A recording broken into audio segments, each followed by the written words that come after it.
Chapter 15. Samuel said to Saul, "The Lord sent me to anoint you king over his people Israel. Now therefore listen to the words of the Lord.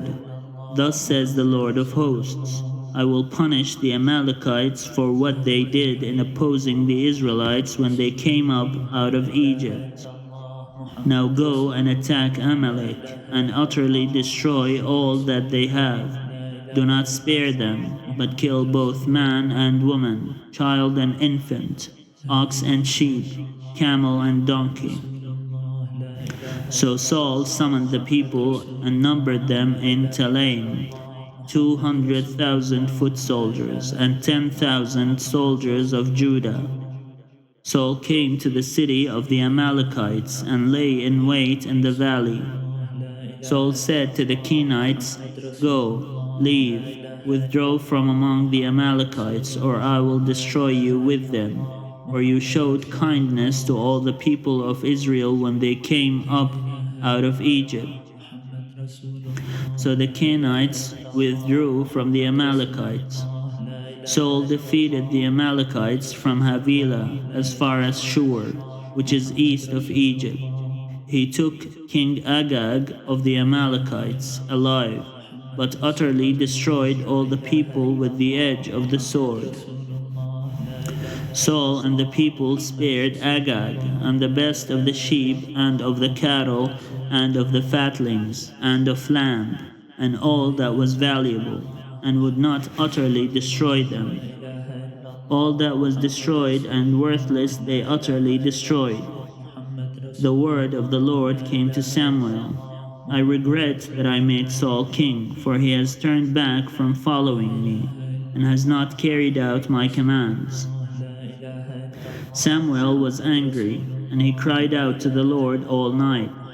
Samuel rose early in the morning to meet Saul, and Samuel was told Saul went to Carmel, where he set up a monument for himself, and on returning he passed on down to Gilgal. When Samuel came to Saul, Saul said to him, "May you be blessed by the Lord. I have carried out the command of the Lord."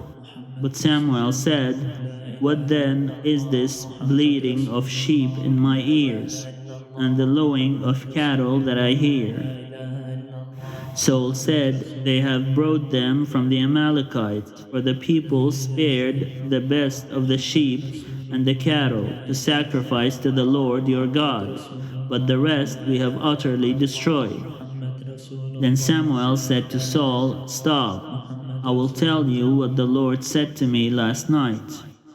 He replied, "Speak." Samuel said, "Though you are little in your own eyes, are you not the head of the tribes of Israel?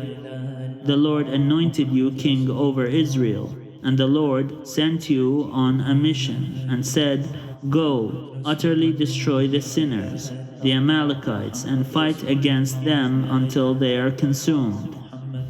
Why then did you not obey the voice of the Lord? Why did you swoop down on the spoil and do what was evil in the sight of the Lord?"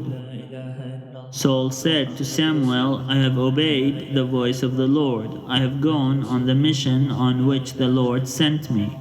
I have brought Agag, the king of Amalek, and I have utterly destroyed the Amalekites.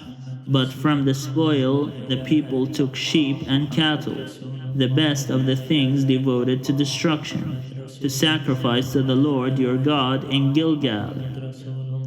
And Samuel said, "Has the Lord as great delight in burnt offerings and sacrifices as in obedience to the voice of the Lord? Surely to obey is better than sacrifice, and to heed than the fat of rams. For rebellion is no less a sin than divination, and stubbornness is like iniquity and idolatry. Because you have rejected the word of the Lord, he has also rejected you from being king." Saul said to Samuel, "I have sinned, for I have transgressed the commandment of the Lord and your words, because I feared the people and obeyed their voice. Now therefore, I pray, pardon my sin and return with me, so that I may worship the Lord.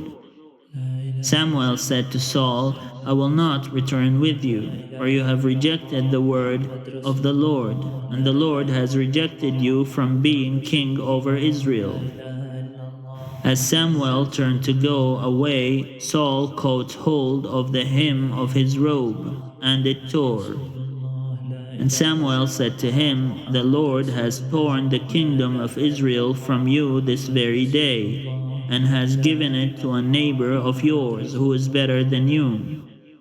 Moreover, the glory of Israel will not recant or change his mind, for he is not a mortal that he should change his mind. Then Saul said, I have sinned, yet honor me now before the elders of my people and before Israel, and return with me, so that I may worship the Lord your God. So Samuel turned back after Saul, and Saul worshipped the Lord.